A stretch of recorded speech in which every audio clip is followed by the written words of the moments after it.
Hello YouTube family, કેમ છો? જય માતાજી, ગુડ મોર્નિંગ બધાને. તો અત્યારે વાગી જ્યાં છે 10 અને જયદીપે આજ સવારમાં ચા નાસ્તો કરી લીધો છે અને મારે ચા નાસ્તો નહોતો કરવો એટલે મેં આપણે એકલી ચા પી લીધી છે. અને જયદીપને સવારમાં ભૂખ લાગી હતી તો એ કે ભાખરી બનાવી દે, તો એમને મસ્ત મોટી ભાખરી બનાવી દીધી હતી તો એમને ચા નાસ્તો કરી લીધો. અને મને હજી તો કંઈ ભૂખ છે નહીં, પછી જોવીશી જો ભૂખ લાગે તો. અને અત્યારે જયદીપ જ્યાં છે નાવા અને પછી અમારે જવું છે નવા ઘર માટે, થોડીક વસ્તુ લેવી છે તો ત્યાં જવાનું છે. અને અમુક વસ્તુ ઓનલાઈન ગમતી હોય તો અમે લેતા હોય તો એ બધું પછી તમને બતાવશું.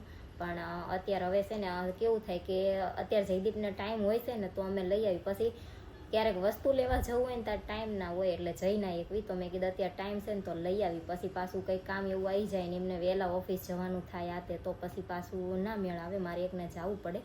એના કરતાં બે હોય તો સારું, ઓલું હું લઈને આવી હોય ને એમને ના ગમ્યું હોય તો વળી પાછું બદલાવાનું ના તે બધું રહે. એની કરતાં બે હારે હોય તો જે ગમે એ વસ્તુ લઈ લેવાય. તો જયદીપ નાઈને આવે પછી આપણે જાવીએ.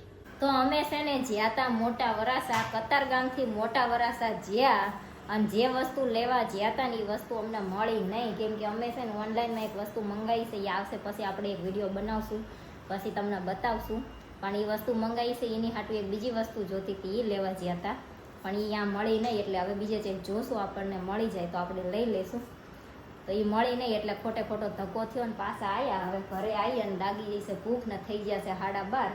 એટલે આપણે જો રીંગણનું શાક બનાવવાનું છે, મરચાં તળવાના છે અને લોટ બાંધવાનો હજી બાકી છે. પહેલાં લોટ બાંધો, પછી શાક સુધારીને વઘાર દેવીને રોટલી બનાવી નાખી, પછી રીંગણનું શાક, રોટલી, છાશ, મરચાં મસ્ત મજાનું જમી લેવી. અને અહીંયા જો અમારે સોડા પીવાનું થઈ ગયું છે ચાલુ. આ આખો બાટલો સોડા વધી હતી ને યાદ પૂરી કરશે એવું લાગે છે, બરોબર ને? એટલી બધી ના પીવાય, એટલી બધી ના પીવાય, એ કંઈ સારી નહીં. હા, ડાયાબિટીસ એ થાય, એમાં કેટલું સુગર આવે.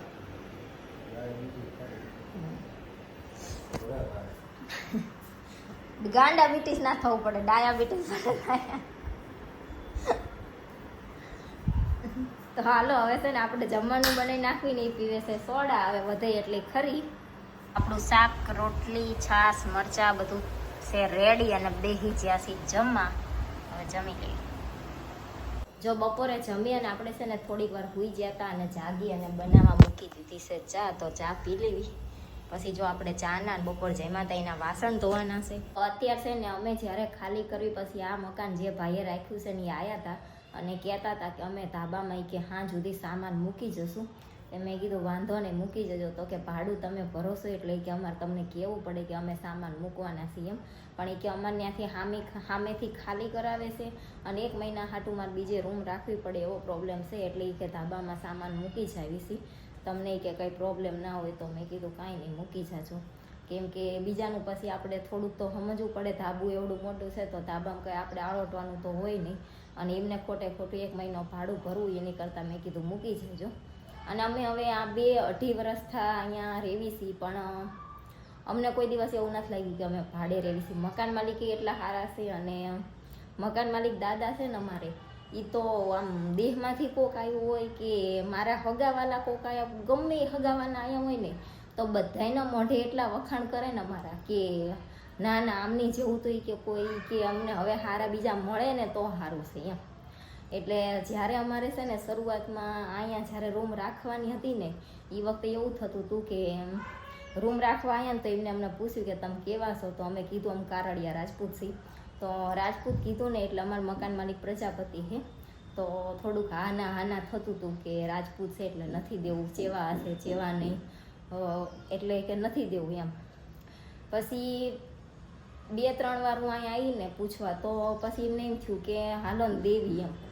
પછી એમને મકાન દીધું અને આ 2-2.5 વર્ષથી અમે રહેવી છીએ. તો અત્યારે હવે એમને એમ થાય છે કે તમારી જેવા હવે બીજા મળે તો સારું છે. એ આજ સવારમાં ઉપર આવ્યા હતા ને તો એમ કહેતા હતી કે તમને આટલા ટાઈમથી કોઈ દિવસ એવું નથી કહેવું પડ્યું કે તમે આ કામ નથી કર્યું, કે આ કામ નથી કર્યું, કે આ કામ નથી કર્યું એમ.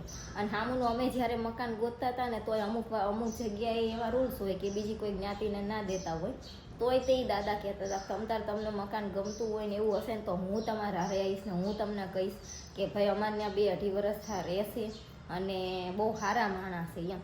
એ કે તમારું મકાન રાખવું હોય ને તો હું તમારા હારે આવીશ ને કહીશ એમ. તો હવે આપણા મકાન માલિક થઈને આપણી જવાબદારી લેવા તૈયાર હોય તો આપણે કઈ રીતના રહ્યા હોય તો એ આપણી જવાબદારી લેતા હોય, બરાબર. તો હવે ક્યારેક છે ને એ દાદા ઉપર આવશે અને એમના વિડીયોમાં આવું જો ગમશે ને તો એ અમારા વખાણ કરતા હોય ને અમારું બધું કહેતા હોય ને એ તમને વિડીયોમાં ક્યારેક બતાવશું. જો એમના વિડીયોમાં આવું ગમતું હશે તો આપણે જબરજસ્તી નહીં. બાકી એ અત્યારે અમારા મમ્મીની યત્રાજના લેવા આવ્યા હતા ને તારે એમને બધું એમને કીધું જ છે. તો એ વખતે આપણે દેહમાં ટૂંક સમયમાં જવાન થશે તારે ત્યાં જશું ને તારે અમારા મમ્મીને કહીશું કે તમને દાદાએ હું કીધું તું એ કયો એમ. એટલે એ બધું કહેશે કે અત્યાર સુધી કોઈ દિવસ એમને કંઈ કહેવું નથી પડ્યું, બે માણા એટલા સારા છે આથી એમ બધું. તો હાલો હવે છે ને પણ અમુકને છે ને સારા લાગે અને અમુકને છે ને પછી સાચું કેવી. આ 2 દિવસ પહેલાં જેને શોર્ટ વિડીયો જોયો હશે એને ખબર હશે કે મેં પ્રશ્ન પૂછ્યો હતો કે કોઈને સાચું કહેવું સારું કે સહન કરવું સારું એમ. એટલે પછી છે ને જ્યારે સાચું કહેવા જવીને તો એ સામલા વ્યક્તિને ખોટું લાગે અને એમાંથી પછી પ્રોબ્લેમ થતા હોય. એટલે અહીંયા અમુક જગ્યાએ મકાનમાં એવું થાય પછી કે જ્યારે આપણે સાચું કહેવા જવીને તો એ સામલાને ખોટું લાગી જતું હોય, બીજું કાંઈ હોય નહીં. તો હાલો બધાએ કેરીના આથાણા મોસ્ટ ઓફ કરી નાખ્યા છે. અમારે જે બાકી છે તો કરવું ના કરવું વિચારવી છે. પણ આજ સવારમાં અમે જે વસ્તુ માટે જ્યાં હતા એ મળી નથી તો હવે ત્યાં વિચારું છું કે એ લેવા મળે તો જ આવ્યું. તો અત્યારે છે ને 7:30 પોણા 8 જેવું થઈ ગયું છે ને આપણે જમવાનું બનાવી નાખ્યું છે. સાંજે જમવામાં છે ને જયદીપને બહુ ભૂખ લાગી હતી એટલે કે ફટોફટ બને ને એવું બનાવી નાખે. એટલે આપણે છે ને જો ચા ને ભાખરી બનાવી નાખ્યું છે અને બપોર જે મરચાં તળ્યા હતા એ છે અને બપોરનું રીંગણનું શાક છે. તો ચા ભાખરી તળેલા મરચાં અને શાક ખાવું છે તો ખાશું, નહીં તો ચા ભાખરી મરચાં હોય એટલે બીજું કાંઈ જોવે નહીં. તો હાલો જમી લેવી. અત્યારે છે ને જો વાગી ગયા છે 10:30 અને અમે છે ને આંટો મારવા નીકળ્યા હતા. તો આ પુલે થોડીક વાર બેઠા છીએ અને એટલો મસ્ત પવન આવે છે. 2 દિવસ તો છે અત્યાર સુધી તો આમ ગરમી એટલી લાગતી હતી પણ 2 દિવસથી એવો મસ્ત ઠંડો પવન છે ને કે આમ ગરમી એટલી બધી નથી લાગતી. તો અત્યારે છે ને આપણે જો આંટો મારવા નીકળ્યા હતા પુલ ઉપર બેઠા છીએ. અત્યારે હવે 10:30 જેવું થઈ ગયું છે એટલે થોડુંક ઓછું ટ્રાફિક છે, નહીંતર અત્યારે ઉનાળાનું તો બહુ જ ટ્રાફિક હોય પુલે બેસવાવાળા બધા. અને હવે સામે રસ્તો ચાલુ થઈ ગયો છે એટલે થોડુંક ઓછું ટ્રાફિક થાય. તો આપણે થોડીક વાર અહીં બેસી અને પછી આવી. તો અમે બહાર ગયા હતા, અહીંયાથી આંટો મારીને થોડીક વાર આપણે 5-10 મિનિટ પુલે બેઠા બેસી અને આવતા રહ્યા છીએ ઘરે. અને અમે આ બહાર આંટો મારવા ગયા હતા ને તો અહીંયા બધા જે બીજા નવા ભાડૂત રહેવા આવવાના છે એ બધા અહીં સામાન ગોઠવતા હતા. એટલે મેં કીધું આંટો મારી આવી ત્યાં સુધી એમનો સામાન ગોઠવવાનું બધું કામ થઈ જાય. તો જો એ બહાર બધો સામાન એમનો ગોઠવી ગયા છે. જો આ રીતનું બધું અત્યારે કંઈ બગડે નહીં એમ સરખું ગોઠવી જ્યાં છે. તો ફાઇનલ છે ને એ લોકોનો સામાન બધો એ મૂકી અને પછી જ્યાં અમે આંટો મારીને આવ્યા હતા એ બધું ગોઠવતા હતા. તો સામાન આવી ગયો છે એમને. હવે આપણે પછી જ્યારે ખાલી કરવાનું થશે તો એ અંદર એમનો વસ્તુ મૂકી દેશે. તો હાલો વિડીયોનો એન્ડ કરી દઈએ. વિડીયો તમને કેવો લાગ્યો કોમેન્ટમાં જરૂર કહેજો. વિડીયોને લાઈક કરજો, શેર કરજો, અમારી ચેનલ સબસ્ક્રાઈબ કરજો. જય માતાજી, ગુડ નાઇટ, બાય બાય.